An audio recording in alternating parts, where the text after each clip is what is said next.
ओम श्री दुर्गादेवी नमः। शिवभक्तों को शमतकी रक्तबीज की मृत्यु हो गई। देवी काली ने रक्तबीज को मार दिया।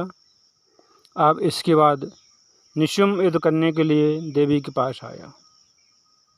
तब देवी मुस्कुराकर कहने लगी, हे नीच दानव, यदि तुम सब जीवित रहने की इच्छा रखते हो तो अपने शस्त्र यहीं छोड़कर पाताल लोक चले जाओ, अथवा तुम लोग युद्ध भूमि में मेरे बाणों से प्राणहीन होकर मृत्यु को प्राप्त हो गई, तुम्हारी मृत्यु हो जाएगी। मैं तुम सबको अभयदान देती हूँ, तुम सब सुखपूर्वक पाताल लोक चले जाओ। भगवती का वचन सुनकर निशुम्भ खड़ग और तलवार लेकर बड़ी तेजी से दौड़ा और बलपूर्वक अपने खड़ग से मतवाले सिंह के मस्तक पर प्रहार किया। इसके बाद तलवार घुमाकर जगदम्बा पर प्रहार किया। तब भगवती ने अपनी गदा से उसके तलवार के प्रहार को रोक दिया और फरसू से दैत्य के कंधे पर प्रघात किया। अपने कंधे पर खड़ग से प्रहार होने पर अहंकारी निशुम्भ उस आघात की वेदना को सहन कर पुनः भगवती शनका कर प्रहार करने लगा। इसके बाद भगवती शनका ने मनुष्यों को भयभीत कर देने वाली विष्णु घंटा ध्वनि की और निशुम्भ को मारने की इच्छा प्रकट करती हुई देवी बार बार मधुपान करने लगी। मांसाहारी क्रूर पक्षी, गीध, कंग, कौए, कुत्ते और सियार अति प्रसन्न होकर नृत्य करने लगे। उस समय दैत्यों के शरीर से, हाथियों और घोड़ों के शरीर से रणभूमि भयंकर प्रतीत होती थी, भयंकर दिख रही थी। दैत्यों का श्रृंगार देखकर निशुम्भ क्रोधित हो उठा और एक भयंकर गदा लेकर शीघ्रतापूर्वक भगवती के सामने पहुंच गया, खड़ा हो गया सामने। अपमान में चूर्ण उस निशुम्भ ने सिंह के मस्तक पर गदा से प्रहार किया। इसके बाद निशुम्भ ने मुस्कुराकर देवी के ऊपर गदा से प्रहार किया। भगवती कुपित होकर अपने सामने निशुम्भ से कहने लगी। देवी बोली, हे मंदबुद्धि, मैं तलवार चला रही हूँ, तुम तब तक ठहर जाओ जब तक मेरी तलवार तुम्हारी गर्दन तक नहीं पहुँच जाती। इसके बाद तुम यमपुरी निश्चय ही पहुँच जाओगे। भगवती शनका ने अपनी तलवार से निशुम्भ का मस्तक काट दिया। सिर कटा हुआ निशुम्भ धड़ हाथ में गदा लेकर देवगणों को भयभीत करता हुआ इधर उधर घूमने लगा। तब भगवती ने अपने बाणों से निशुम्भ के हाथ और पैर भी काट दिए। इसके बाद पर्वत के समान शरीर वाला पापी दैत्य प्राणहीन होकर धरती पर गिर पड़ा। निशुम्भ के मर जाने पर दानव सेना में हाहाकार मच गई और रक्त से लथपथ दानव सैनिक अपने अपने सभी अस्त्र छोड़कर चीखते पुकारते हुए राजभवन की ओर भाग गए। शत्रुओं के संहार की शक्ति रखने वाले निशुम्भ ने आए हुए सैनिकों को देखकर सैनिकों से पूछा, निशुम्भ कहाँ है और घायल होकर तुम सब युद्ध भूमि से भाग क्यों आए हो? दानवराज शुम्भ का वचन सुनकर सैनिकों ने कहा, हे दैत्यराज, आपके भाई निशुम्भ को रणभूमि में अम्बिका ने मार दिया। आपके भाई निशुम्भ की मृत्यु हो गई। यही सब समाचार आपको बताने के लिए हम यहाँ आए हुए हैं। अम्बिका कोई सामान्य स्त्री नहीं है, यह तो कोई शक्ति है, अद्भुत शक्ति है, अद्भुत चरित्र वाली।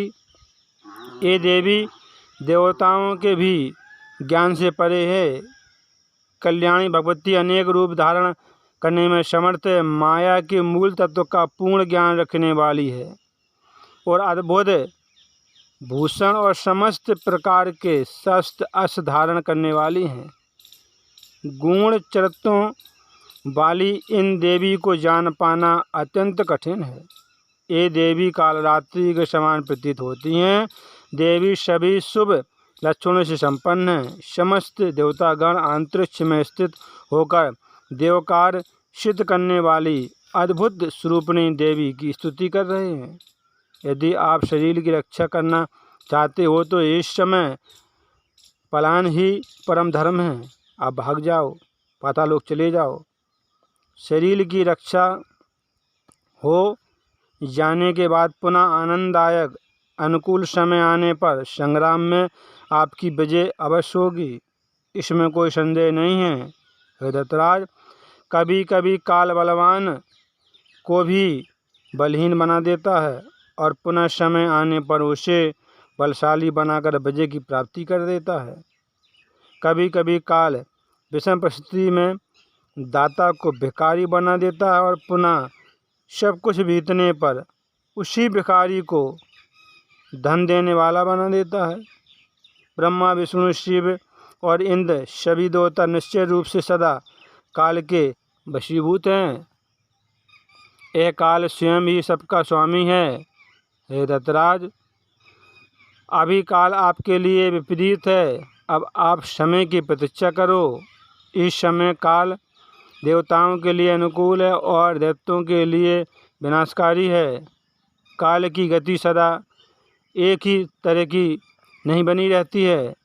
काल की गति अनेक रूप धारण करती है। काल की चेष्टा पर विचार करते रहना चाहिए। आज उसी काल के विपरीत हो जाने के कारण एक अबला स्त्री ने बलशाली असुरों का संहार कर डाला है। यही काल हित भी करता है और अहित भी करता है। काल इस पराजय में ना तो काली कारण है और ना तो सनातन देवता ही कारण है। हे धृतराज, आपको जैसा उचित जान पड़े भली भांति सोच समझकर आप वैसा ही करें। किस समय संग्राम में घायल होकर और अपने शस्त्र छोड़कर इंद्र आपके सामने से भाग गए थे, ऐसे ही विष्णु, रुद्र, वरुण, कुबेर, यम देवता भी आपके समक्ष टिक नहीं पाए थे। इस समय जगत को काल के अधीन मानकर आप भी तत्काल पातालोक चले जाइए।